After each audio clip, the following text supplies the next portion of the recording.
thousands of years ago in the southern Levant, coming from Hebron in the way of Shur, the angel of the Lord spoke to a grieving woman. Though she, being an Egyptian, found herself as a handmaid in the home of a biblical patriarch. Facing adversity and harsh treatment, she reasoned that it would be wise to escape from her service. Alone, she ran. Spotting a certain well, she stopped to rest. At this moment, for the first time in the Bible, we are introduced to the angel of the Lord, who not only gives command to the woman that she ought to return to her mistress, but also reveals that she will give birth to a son, and he will become a great and formidable nation. This child ranks as one of only 12 people that have ever received a name by the command of God.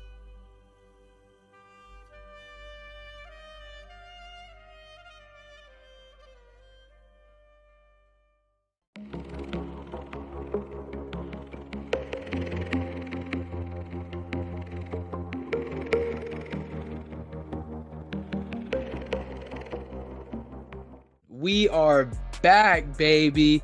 We have been through hurricanes. We've been to Chicago. We've dealt with sickness. We've had baby showers. Can't nothing stop us from making Bible content. Welcome back to another episode of Ancient Echoes. We have missed you guys. We hope you missed us too. We have been AWOL. Things have been crazy, but we're putting the past behind us. We're ready to do this thing tonight. My name is Bronson. My brother's name is Austin. And tonight, man, we're going to be doing another Genesis Bible commentary. Austin, what's up with you, bro? How you doing today, man? I'm doing great. Welcome, everybody. Tonight, we're going to be getting into Genesis 16. And, we always started out with the Bible, so let's go ahead and get into it, man. Let's do this thing, man. And just like Austin said, we always started off with the Bible. And here we are in Genesis chapter 16, the story of Sarai and Hagar. Genesis 16, verse 1, and it reads, "Now Sarai, Abram's wife, bare him no children, and she had a handmaid, an Egyptian, whose name was Hagar. And Sarai said unto Abram, Behold now, the Lord hath restrained me from bearing. I pray thee, go in unto my maid, that it may be when I obtain a child by her. And Abram hearkened unto the voice of Sarai. And Sarai, Abram's wife, took Hagar her maid the Egyptian, after Abram had dwelt 10 years in the land of Canaan, and gave her to her husband, Abram, to be his wife. And he went in unto Hagar, and she conceived. And when she saw that she had conceived, her mistress was despised in her eyes. And Sarai said unto Abram, My wrong be upon thee. I have given my maid into thy bosom. And when she saw that she had conceived, I was despised in her eyes. The Lord judge between me and thee.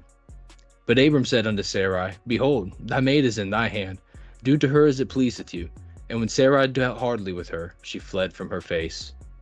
And the angel of the Lord found her by a fountain of water in the wilderness, by the fountain in the way to Shur. And he said, Hagar, Sarai's maid, whence camest thou, and whither wilt thou go? And she said, I flee from the face of my mistress Sarai. And the angel of the Lord said to her, Return to thy mistress, and submit thyself unto her hands. And the angel of the Lord said unto her, I will multiply thy seed exceedingly, that it shall not be numbered for multitude. And the angel of the Lord said unto her, Behold, thou art with child, and shalt bear a son, and shalt call his name Ishmael, because the Lord hath heard thy affliction. And he will be a wild man, and his hand will be against every man, and every man's hand against him. And he shall dwell in the presence of all his brethren. And she called the name of the Lord that spake unto her, Thou God seest me. And she said, Have I also here looked after him that seeth me? Wherefore the well was called Beer-lahai. Behold, it is between Kadesh and Bered. And Hagar bare Abram a son. And Abram called his son's name which Hagar bare Ishmael. Abram was 86 years old when Hagar bare Ishmael unto him. And that concludes Genesis 16, man. Pretty short chapter. We see in the beginning here that Sarai has no children. And we've talked about on episodes before that this was something that was promised unto Abram already. That was the last episode that we talked about, Abraham getting this promise from God. And he's been told many times that, in his seed, the promise will be held. And she's looking at it and going, I don't have any children. Like, what do you think Sarah and Abram, what do you think they were thinking about, man? We talked about this in other episodes that we even thought maybe it crossed Abraham's mind that his seed was going to come through Lot. Right. But no, we see here that even, as we go down here that God is being clear that it's going to come through him and Sarah, or Sarai at this point. Right. Now, when we go back up to verse 1, let's take a look at that real quick. Sure. In verse 1, it says, she had a handmaid, an Egyptian, whose name was Hagar. Now, I've seen a lot of people posit that Hagar was a gift when they were leaving out of Egypt, like how we read before when he tried to say that Sarai was the sister. And when they sent him out, he left with great riches. And a lot of people think that Hagar, was one of the gifts that Pharaoh gave them when they left. Right. I've even seen people say that perhaps she would have even been one of Pharaoh's daughters. Yeah. I don't know. I don't know just how true that might be. The thing with me is that why would you give, a princess, for all intents and purposes, of Egypt? Why would you just give her without any kind of force into servitude? Yes, that's a great question. It doesn't make a lot of sense. I've heard some fluffy language, and you've probably read the same thing too, where I don't know where this comes from, but everywhere I've read this used the same type of verbiage when describing the scenario, saying that Pharaoh said, it would be better for my daughter to be raised a handmaid in the house of the Lord than to be a princess here in the land of sinners. Around that type of verbiage. People word it a little different, but it's basically the same thing. Where that comes from, I can't find it. It sounds like somebody pulled it out of somewhere. Now, if she was, I'm sorry, but it doesn't say that anywhere. Right. And it doesn't make a whole lot of sense. And plus, the Pharaoh of Egypt would have had no respect for the Most High anyways. He just would want the curse that was coming upon him to go away. Probably. They had their own pantheonic gods. You know what I mean? So right. It just doesn't add up in any way you try and stretch it or anything like that. It just doesn't add up for Hagar to be one of the daughters of Pharaoh. Right. I could be wrong, but anywhere in the world, if you're giving your daughter onto someone, it's either you're giving them away in marriage to form bonds with another nation, or you're forced to give kids away as hostages, basically, to ensure treaties and that tributes paid and things like that. Right. Now, we see like a tribute type thing paid when they leave, but there's no kind of agreement for tribute to be paid there. Therefore, we see no evidence in the scriptures of a war that took place or anything like that. So to me, any kind of scenario that I'm aware of in the ancient world where you would give your daughter away, this isn't one of them out of a royal family. I don't see that either, man. I mean, and remember, Pharaoh is, it means God King. Mm-hmm. You know what I mean? So you're not just gonna give away one of the godly, quote unquote, line to live in servitude in Hebron. You know what I mean? Like, it's just not gonna happen. But I believe they're in Hebron at this point. But you're gonna go live hundreds of miles away, just to get them out of there. It doesn't make a whole lot of sense. Now, to give away servants makes a lot more sense to me. Me too. Yeah, me too. As he did give Abram a lot. Abram left with a wealth full of material within, with animals or whatever. And I think that he sent men and women and everything else, chariots, the men to help carry the load that they were hauling out, because Abraham and Sarai wasn't going to carry all that by themselves. You know what I mean? Livestock, all that type of stuff, and servants. Right. I don't see it being one of the royal family. Sorry, I just wanted to point that out because I'd seen that so many places. Me too. Yeah, I'm glad you remember that. I'd forgot that we had read that. She decides that, we're going to go ahead and take God's promise into our own hands, and we're going to try and make this stuff be fulfilled ourselves. Right. I guess is what she was thinking. I mean, I don't know if it came from a bad place or if it was just them saying, maybe it's on us and it's our job to do it. I don't know what the intention really was here, at least the nature of the intention. Think back to the last few chapters. God has been promising them a child and promising them descendants like the sands of the sea. You know what I mean? Right. Like, he's been promising them that What this we're seeing here is, taking it into your own hands, but ultimately a lack of faith on Sarai's part, and then also a lack of self-control on Abram's part. Right. You know what I mean? Because Abram didn't have to accept Hagar into his bed. It's You know true. what I mean? Yeah. And Sarai, even in this chapter, or maybe the last chapter, where she was laughing. You know what I mean? Kind of just laughing at what God told her was going to happen. It's just a lack of faith on Sarai's part, and it's caused problems for everybody since the beginning of time. Basically, this one situation. Down below, we see on the world stage today the whole bloodline has always been against every other man, and every other man's been against that bloodline. Just like it's prophesied here, and they'll live amongst their brothers. They all stay in that one region and stay amongst themselves. Absolutely. Yeah. It's exactly dead on. Oh yeah, as it always is, man. It's amazing how that works. So he goes into Hagar and she conceives, and all of a sudden her mistress was despised in her eyes. So Sarah says, "My wrong be upon you. I have given my maid into thy bosom." And when she saw that she had conceived, I was despised in her eyes. I know, right? Sarah came up with it, brought it to Abram, and then all of a sudden, the wrong is Abram's fault. Doesn't that sound familiar, fellas? I've heard some people say, it's King James, it's worded funny. I've heard some people say that what this could mean when she says, "My wrong be upon thee," is saying that what I have done is now got your genetics in it. Let's pull up modern day language in the NLT and let's see what it says. Sure. All right, we're now in the New Living Translation, Genesis 16:5. It's highlighted on your screen. Then Sarai said to Abram, "This is all your fault." That didn't seem very confusing to me. It seemed exactly what I thought it was. That is hilarious. I put my servant to your arms, and now that she's pregnant, she treats you with contempt. So you did it. You put it there for the purpose of getting pregnant, and now that she's treating you with contempt. What did you think was going to happen? That is hilarious, man. But it's Abram's fault. Yeah. Man, that's relatable. Thousands of years, nothing's changed. He said, "Look, she's your servant. Do with her as you see fit." And Sarai treats her so harshly she finally ran away. I'm not sure what exactly she does here. I'm not sure. I've read in a couple of different things that some people said that she just scolded her. I've read in some places that people think she may have actually beaten her harshly, and that's why she couldn't make the trip all the way to Shur. I'm not too sure what happened there, no pun intended. So the angel of the Lord found Hagar beside a spring of water in the wilderness, along to the road to Shur. The angel says, "Hagar, Sarai's servant, where have you come from and where are you going?" She says, "I'm running away from my mistress." When you look at it like this, I kind of do feel bad for Hagar. If it's her job to... This is one of the few parts of the Bible where me and you will agree about feeling bad about something.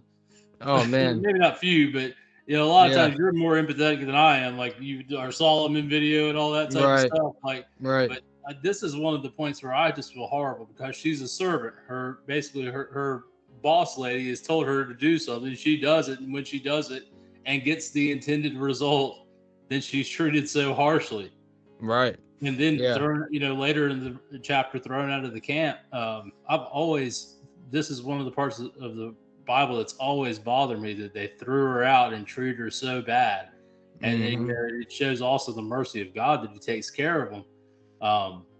And one of the things we've talked about, and we'll get back to where we're at now, but we're never really told in modern day churches or Bible schools or anything of how important Ishmael was to God, and how he blessed them, and it seems like he was important to God all along. Now, he wasn't the seed of promise, right? According to the scriptures, it was the seed of promise, but he was still blessed and loved by God and named by God. So we're going to dig into that a little bit later, but let's go ahead and get back into where you're at. Yeah, well said, man. So she's running away from her mistress, and the Lord says something: "Return to your mistress and submit to her authority." There in 16:9, it says the angel of the Lord. That's typically can't remember the exact term, but it's usually a vision of Jesus. Most of the time when it says the angel of the Lord, at least that's what's always taught to us. I don't know if that's the truth or not, or it's just referencing an angel, but a lot of people believe this is Jesus here talking. I would think it is. And It's I, reincarnate. yeah, I'll present a little bit of an argument for that case as we go on through the chapter here, because I think there is certain cases here where you can show certain character traits that I don't think your normal angels would have. Now, by all means, pick and poke that apart, but one thing that's interesting here is that this is the first time in the Bible, with the exception of what you see with the cherubim and the flaming sword, this is our first time that we actually see an angel coming down and speaking with anybody since we've seen Adam and Eve, and the Right. first time we see it in the Bible, it's it's with Jesus somebody naming else. Ishmael. Yeah. Yeah, you know what I mean.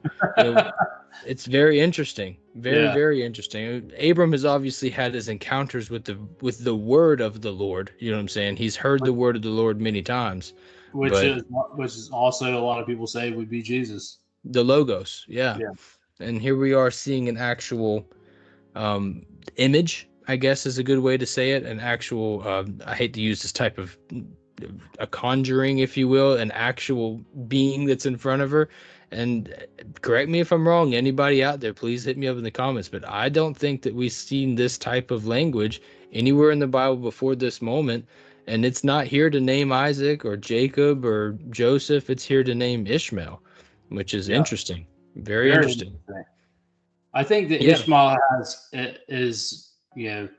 I feel like we're missing information about Ishmael. We've talked about this. We've actually planned this episode several times before hurricanes knocked out power and all kinds of crazes. We live in North Carolina, so I'm sure if you follow the news even somewhat, you understand. Right. And thank God we're not too far west, or it would have been a lot worse. Amen. So we were talking about before was when we were setting up this episode like a week ago. Was it that or longer?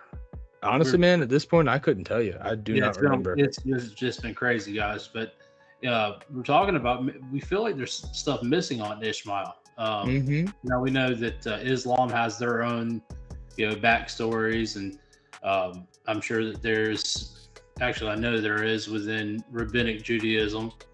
But as far as the Bible goes, it almost feels like, he seems to be very important because God names him, or the angel of the Lord names him, which most people believe is Jesus. And he's blessed, and his descendants is going to be so more than you can count.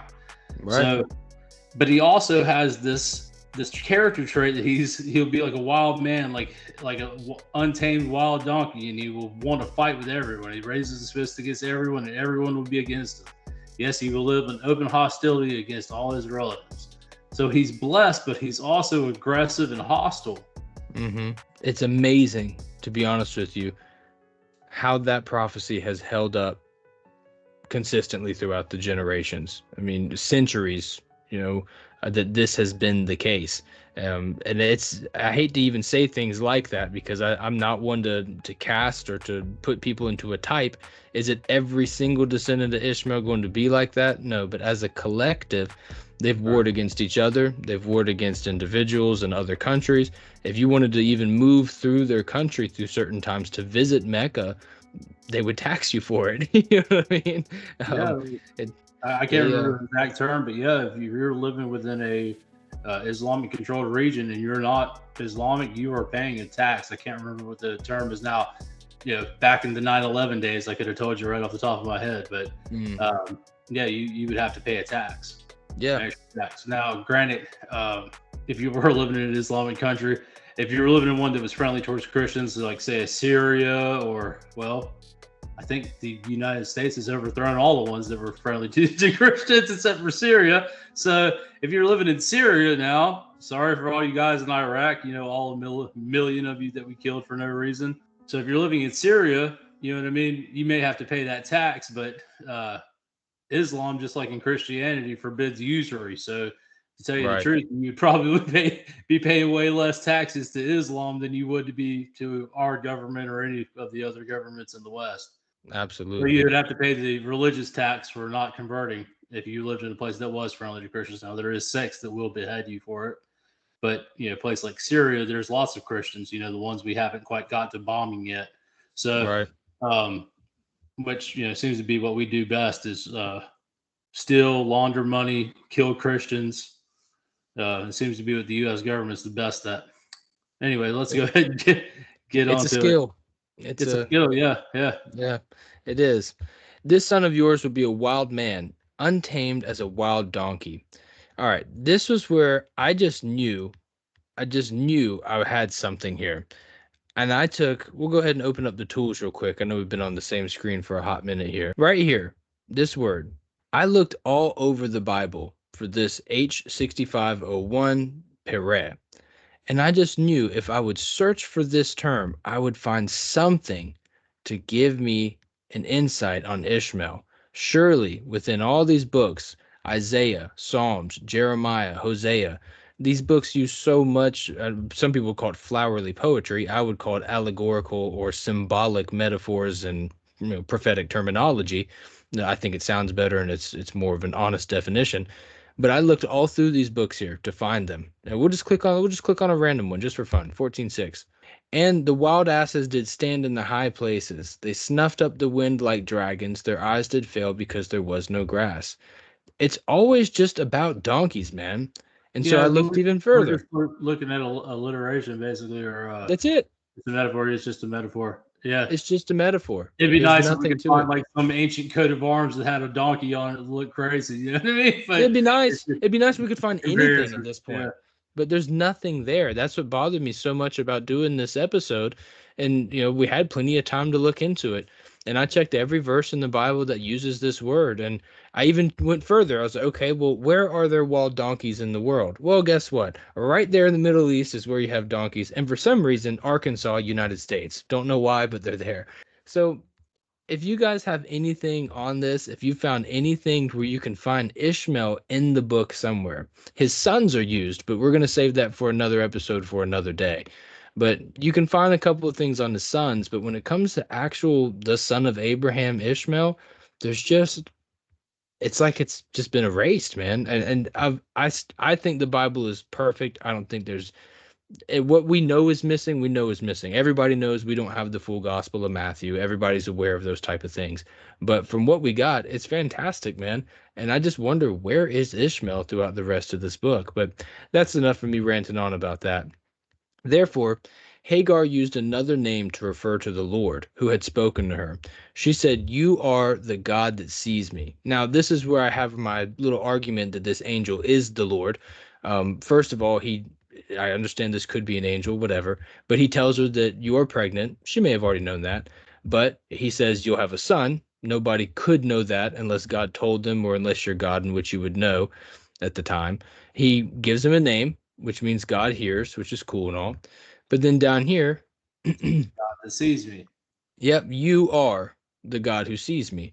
So if it's not Jesus incarnate or pre-incarnate, fine. But I think we have a pretty good case for, having some omniscience, a little bit of power here. We can see that this is there's godly traits being attributed to this Right. individual. I think it's safe to call it Jesus. But she also said, I truly seen the one who sees me?" This makes me wonder when we say, you're the God that sees me. I've truly seen the one who sees me. That makes me wonder if there was some sort of a reference to maybe like you coming out of Egypt, like the eye of Horus, that Mm, they would have been the main God. Like you're the eye, you're the one that sees me. Like yeah. you truly are the one that sees me. You know what I mean? So I Wow. wonder if that was some sort of a turn of phrase in Egypt or something. When they would talk about Horus, it would be the one that sees you because you have obviously the eye of Horus, or maybe Ra, because I think the eye was attributed to Ra first. Nice. So, um, but I know it's attributed to Horus. So that it just says it, in such a way like, well, yes, he's sitting there looking at you, talking to you. Of course, he sees you. You know what I mean? So Mhm. why would that be? And then to say it back then, have I truly seen the one who sees me? So Right. maybe she's thinking, maybe that was a turn of phrase in Egypt referring to a horse or something. I don't know that. That's thus thinking Austin, but No, it's um, fun. Nice thought. yeah, just seeing that phrase as we were studying this and going into it, I've just been wondering about that. It almost seems like a turn of phrase, like a saying that, like we would say, the Most High God. They would Yeah. refer to like Horus or Ra or whoever it may be within their pantheon as the one that sees me, or the Yeah. one that sees. And then you have the eye symbolism all over ancient Egypt and trickling down to the mystery religions in the West. Very, very nice thought. I hadn't quite put those two things together, man. Really I haven't nice seen thought. any kind of academic work on it, but I will. I'll check into it over this week, and I'll give an update in the next video or something if I see something. Yeah, that's really, really cool. I'm excited to see what you do find on that, because I had every place I took it, anybody else with a 12th grade education could have taken it there too. You know what I mean? It wasn't anything special. It's just like, you saw me in my affliction. What you've taken it to, now like, now we're living within like the HR woke culture or whatever. I want to be seen. I feel seen. You know what I mean? And I think people take it that way in the modern church when they're reading it, but that doesn't make any sense. In ancient Hebrew. You know what I mean? Like, it's not the same type of thing. Interesting. Yeah, I do like this. It's just a thought. It's just a thought. But the way it's repeated back to back, it seems like a turn of phrase where she's referencing, is this really the one that sees me? Am I really the one that sees me? Like, almost like it's a like another name for a way they reference their deity, whether it's Horus or whoever. I guess I would be asking the question too. If I saw God, and lived, I guess I also would be asking the question, have I truly seen that one? Have I truly seen that God? Was it really him that I saw? Because I'm still alive. What I'm asking you is this, okay? If you give worship into a being, just any arbitrary religion, wouldn't you only worship a God that you thought could see you? Wouldn't you only live by the edicts and the laws given by that God? Wouldn't you follow them because you believe that God sees you and judges you? You know what I mean? So to me, yes, if you believe in a higher power, regardless of what religion it is, you believe that God can see you. That's why I feel like it's a turn of phrase in some sort of way. Because duh. You know what I mean? Like, if you worship a God or believe in a God, then yes, you would believe that the God would see you. Maybe there's something with this whole O being capital here. Yeah, anytime you have like one or him or anything referencing God, it's always capital. Yeah. All right, let's move on then, I guess, man. That's the one here when you get down there, it says well. Yeah, right. And the L is capital as well. Yeah. Well of the living one who sees me. So that well was named Beor Lahai Roi, which means the well of the living one. And you are right, the L is capital and the O is capital here as well. The well of the living one who sees me. And now it can still be found between Kadesh and Bered. I don't know if that's still constant to this day, or if you looked into that, but in some of the commentaries I read, they said that they believed that they still had this well, and that they even called it the Hagarine well or the Hagarite well or something like that. Whether it's the actual well or not, I don't think anybody really knows. This Mm-hmm. was a long time ago, so this would be at the time of Moses that it can still be found, which is still quite a long time after this. But no doubt, between then and now, who knows if it's still there? You know what I mean? Yeah. Well, shoot, that tree at Mamre, they preserved that Mamre tree. It wouldn't shock me if they preserved a well, They did, but I think that the trees you're seeing were like third and fourth generation. Like, it was still a really old tree. Don't get me wrong. Yeah, but for sure. I think that was, I don't think that was that original tree that was in that the grove, because it was the whole grove of Mamre. Yeah, that's true. Yeah, it was a grove. You're correct on that. Right. Yeah, there's some really cool stuff out there, man. I watched a documentary not too long ago. I'm pretty sure it was called Exodizing Moses or something like that. I say it was a little while ago. This was probably like 10, 12 years ago, and I saw this documentary. There's supposedly a lot of landmarks that still remain. There's certain areas where there are like 12 palm trees and things like that. I don't know how much of that is staged or whatever, but I would love to think, that you could still go out there to this day and find this well. I really wish that was a thing. We talked about how in this area it's just been warring and warring and warring forever. If all these landmarks survived all those wars, I'm super unsure of that. I would doubt that a lot. But then I doubt everything. That's just my nature. I doubt Me it too. until I can prove it. Right.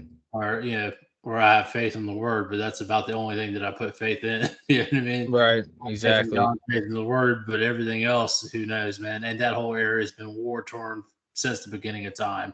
I mean, if you Yeah. go back and look, and we'll see it later on, like right now, what's going on in Gaza? Well, what was going on in Gaza back in the the time of David and before that? Well, the Right. Philistines lived there, and they were warring all the time.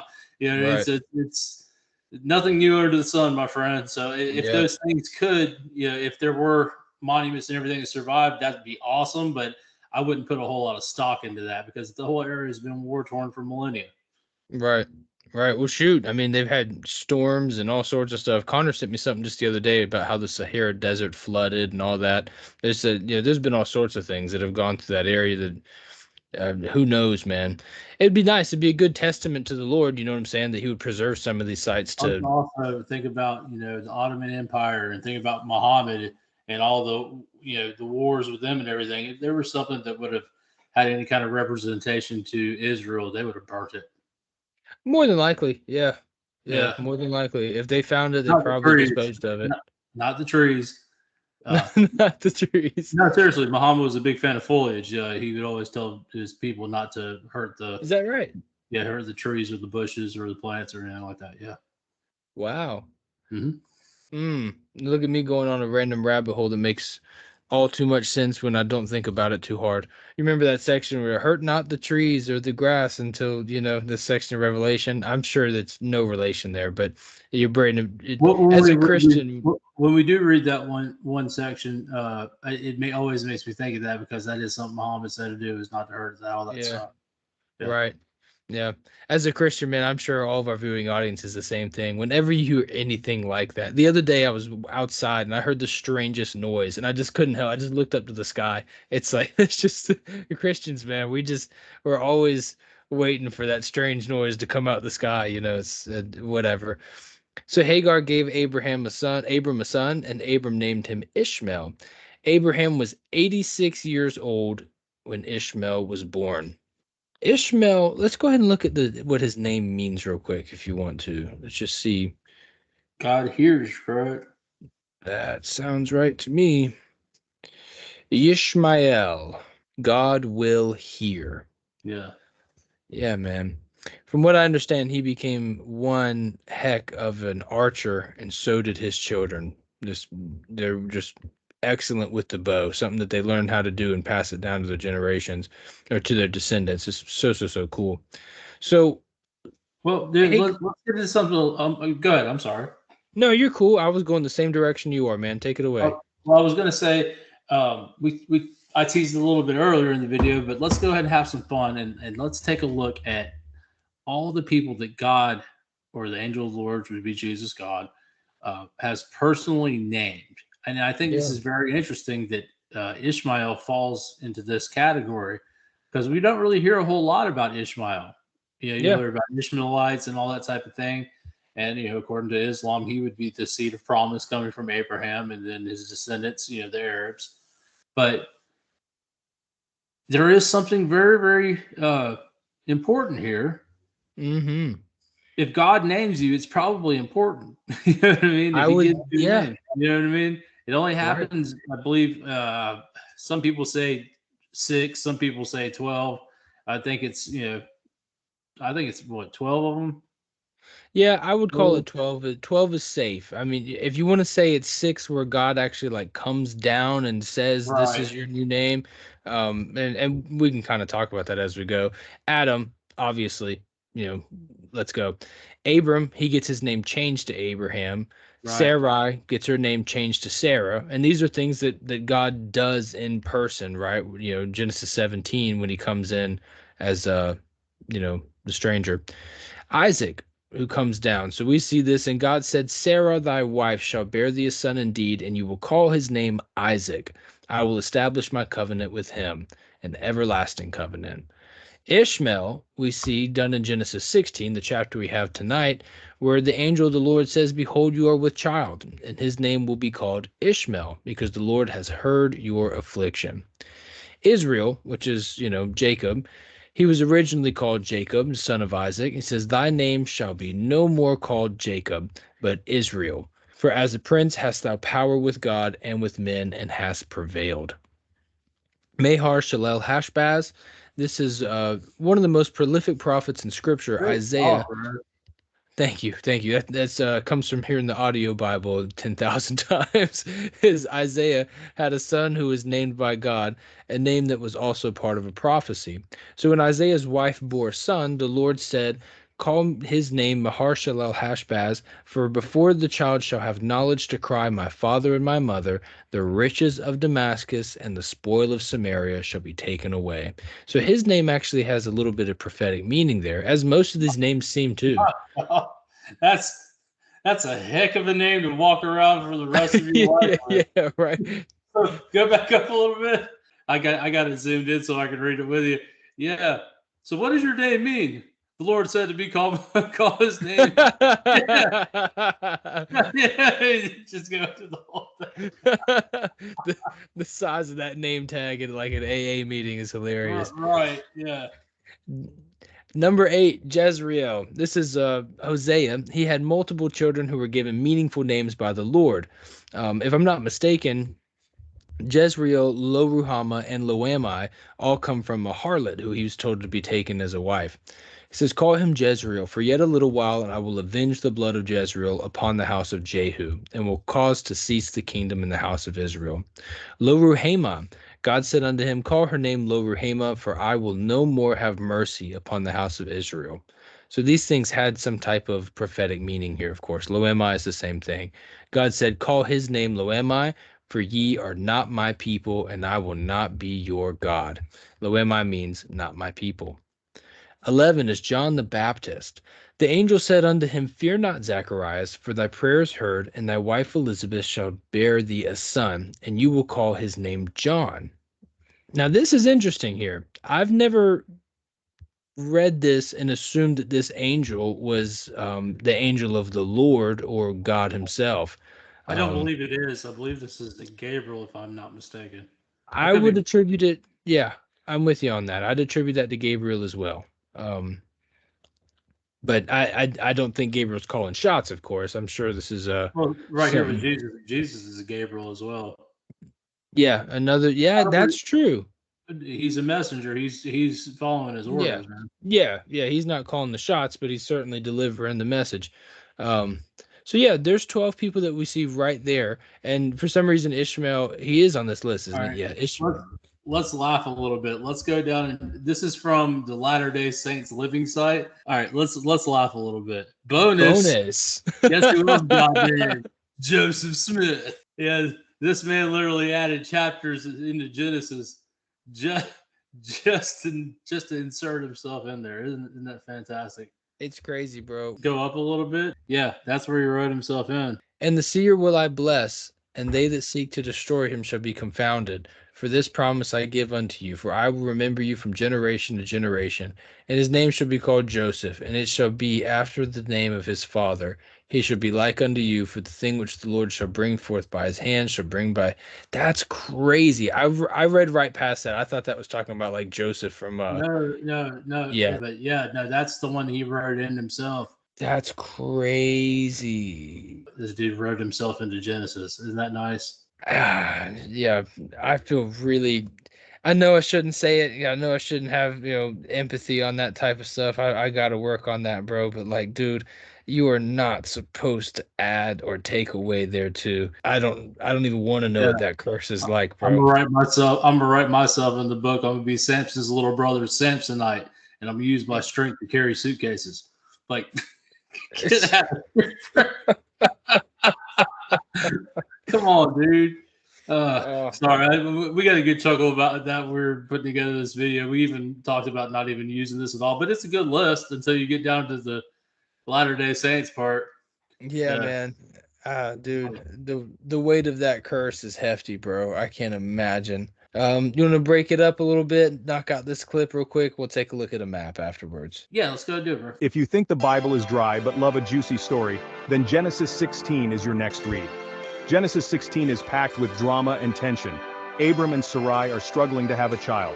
Sarai, desperate for an heir, suggests Abram have a child with her maid Hagar. Hagar becomes pregnant, but then Sarai regrets it big time and starts treating Hagar harshly. Feeling mistreated, Hagar runs away. But an angel of the Lord finds her and tells her to return, promising that her son Ishmael will have numerous descendants. Hagar, in awe, names God El Roi, the God who sees. She goes back and Ishmael is born. This story isn't just ancient drama, it shows God's care even in messy situations. Genesis 16 reminds us that everyone is seen and valued by God. Intrigued? Dive deeper into the Bible for more epic tales. All right, so this was a really cool image that you have brought up for us, Austin. And this is where Sarai is actually taking her, well, I don't know what you call it, her refuge Running or away from Sarah, basically. yeah, she's running away. And I think most people would agree that she was trying to make her way back to Egypt. That's along the line of thinking that you think?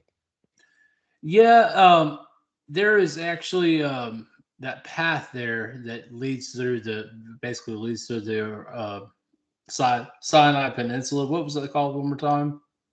The path to Shur, the way of Shur? Yeah, the way of sure. Yeah.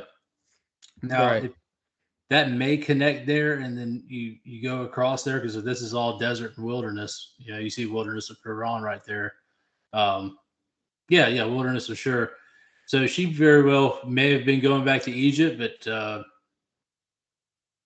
I want to say that the typical path would be go across, like down through Gaza, around like close to the Mediterranean. If I remember right, that's a major trade pathway that leads down into Egypt from the Mhm. Levant.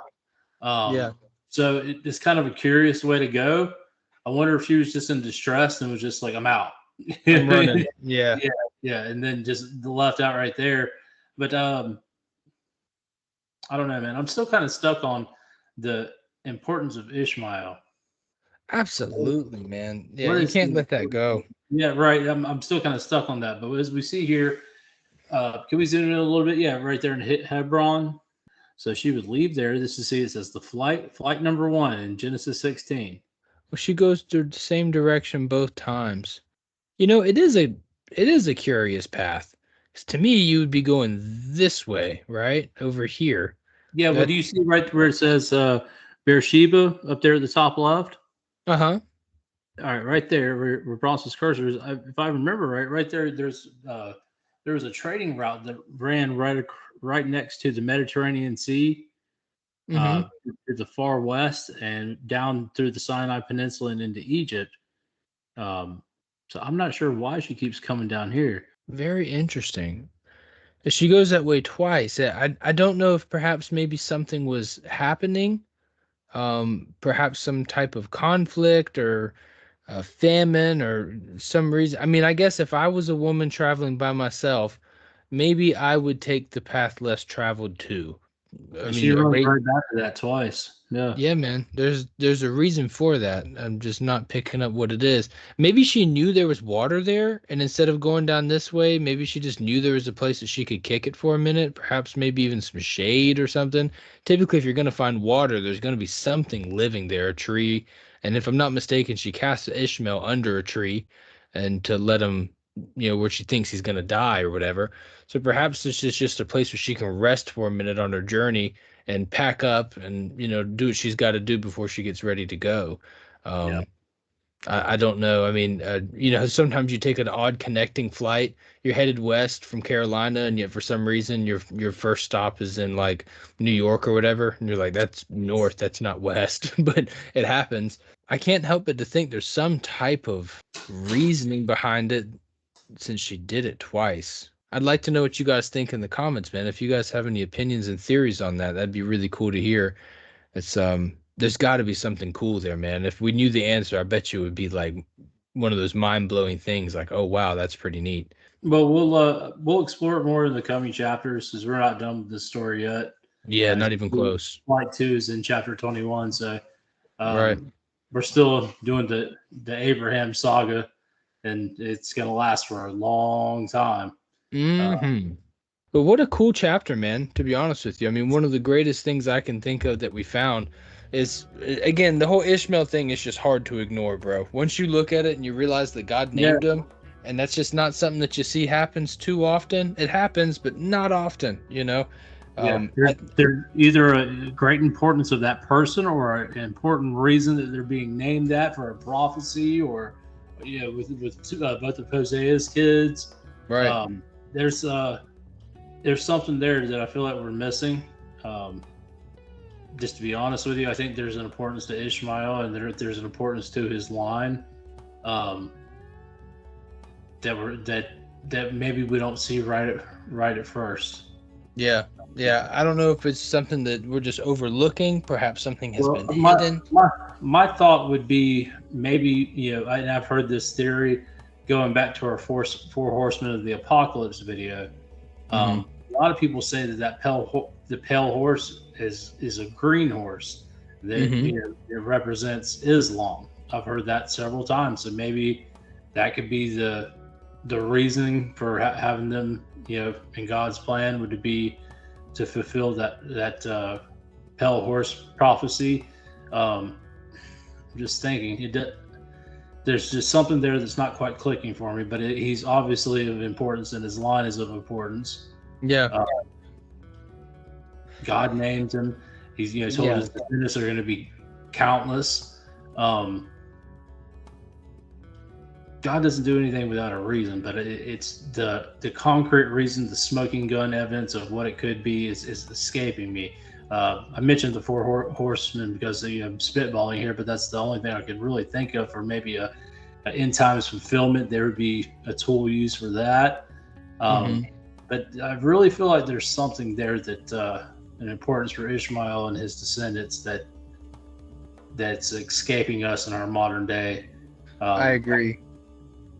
But it's clearly he's of importance. It's clear that God loved him.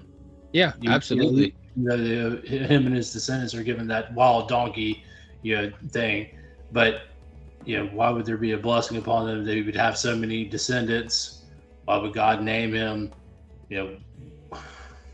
And then he never shows up again. That's what kills me, is that his descendants show up in some very peculiar places that we'll get to in the next couple episodes, where you find we did our long episodes on genealogy with the sons of Shem, Japheth, and Ham, and we see some of those original progenitors way down the line. We talk about them in Ezekiel, and even some towards like end times Revelation, Gog and Magog and all that.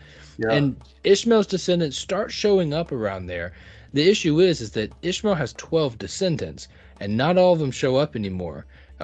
There's 3 of them in particular that I know of on the top of my head that just never show up ever again. And to be honest with you, you can't even really find them when you go looking through history. I'm not sure if they just married in or if they got killed off, but that's for another episode for another time. But as for Ishmael, I'm sorry. Yeah, we even pointed out that Esau marries into the line of Ishmael. Exactly right. I think Esau. I know Esau is going to be a key in the end times. Esau will be the end of the world, and Jacob after that. Right. You see Ishmael, or Esau. You see him marrying into the Horite line. You see him marrying into the Ishmael line. You see Esau in a lot of these lines. Right. You know what I mean? You don't see, as far as I can tell, Esau marrying into the Japhetic line. Right. So, just like to point that out there for some of the people that like to call every white person Esau. Well, most of us are from Japheth, so there's no documentation of him marrying into that line at all. Right. He marries into Ishmael, which would have been Semitic, and he marries into the Horite line, which I believe was the Hamites. Yeah. So I think you're right. Don't tell you, man. Don't tell you. So Ishmael and Esau and Egypt seem to have this odd trifecta thing where they end up becoming so well blended together that when I was studying for this episode, I had a hard time separating the 3 in a lot of places. That, obviously there's 12 houses of the sons of Ishmael. Esau can't marry into all 12 of them, of course, you know what I'm saying? But he does get into some, and those seem to have success, and some of them seem to either have died off or been married out or whatever have you. But the actual displacement of Ishmael's name in the Bible is what just throws me for such a loop, because like you said, it is important. God did name this guy. He does get blessings. He does get an entire portion of the earth for himself, and it doesn't seem to be shared with anybody. They never wanted to share with anybody. They've always been incredibly difficult to take out in wartime. As far as I know, they really don't lose like that throughout history. They seem to just keep on winning and just keep on winning. Well, they don't lose their homeland for sure. Yeah, exactly right. Yeah, exactly right. So God's kept his promise to them for a reason. And maybe it just has to do with Hagar. Maybe he just really had a lot of compassion on Hagar, I guess. But I mean, he could have been. This is his. The line that he's promised. To be their God and then to be his people through that seed. So God's got a close eye on this situation, and being a merciful God and seeing the way that Hagar was kind of used like a pawn and then mistreated because of it and everything else. I think God probably did smile upon that, but I also believe that he's omniscient and see past, present, and future, and I feel like it's a part of a bigger plan. And I think Ishmael has the Ishmaelites have a place within God's kingdom, just like every other group of people, whether it be a large number, a small number of them, or whatever. But there has to be a reason for this. There has to be a reason that their descendants were said to be so plentiful. There has to be a reason that all this happens. I just can't put my finger on it. Me neither, man. As we go on through more chapters, hopefully our loyal, awesome audience, people out here who are so well educated, we'll keep a conversation going on in the comments. Yeah. We're looking forward to seeing what you guys have to say on the matter. And like Austin said, this saga of Abram and even the stories of Hagar and Ishmael are not even close to being over yet. We haven't even got to Isaac being birthed, so there's still a lot to learn, a lot to study, and plenty of time to figure it out. I can't wait to do it alongside of you and with our viewing audience. And with that, man, I'm done for the night, bro. I really appreciate you hanging out with me, taking the time to do this study. Is there anything else you want to say before we close it out? It's good to see you guys again. It's good to be back. It's good to have power. It's good to not be in the hospital. Love it. Everything's good now. So, yes. You guys have a good night. Thanks for spending your time with us. And then we'll be back soon with part 3 of our Society of Sorcery series. And then we're going to keep going with the Genesis commentary. And we got a lot of that left to go. We also talked about covering some weather weapons. Yeah, man. It would be a big topic right now and some stuff that I've looked into for a while. And so be looking for something like that coming up soon. And we'd like to pepper in some different type of videos with it, after our Genesis commentary, because that's what we kind of stick to consistently. But we always like to dive into what's going on with current events and tie it to biblical prophecy and narratives, and also the more crazy and a little more conspiratorial. I'm not sure how conspiratorial it is at this point, but the more conspiratorial topics you can see behind me. We got the ether in the old world. We got a lot of stuff out there, guys. So if you haven't checked out some of those old Christian conspiracy videos, check those out. Also, remember to follow us on X, follow us on Instagram, Facebook. We're on every platform, and also check out the gaming channel over at Solely Switch. If you have kids that like to watch the video game channels and like to see the influencers and all that, play the games and have fun conversation, but you don't like, some of the subject matter, you want to, but you don't mind them watching, just go on over to Solely Switch, because you get all the video game, the laughing, the good vibes and all that stuff, but you get none of the garbage that comes with it. You get none of the messaging from, secular stuff in there. You just get good fun conversation, dogs acting crazy, video games going, all good stuff, and all things that kids are really into these days. At least I know my kids are into these days. So still remember, they're Slowly Switch, and go check them out, guys. And for that, I'm done for the night, guys. It's good to be with you guys again, and I love each and every one of you. Beautiful. Thank you, man. We love you too, and we will see everybody next time on Ancient Echoes. Night, guys.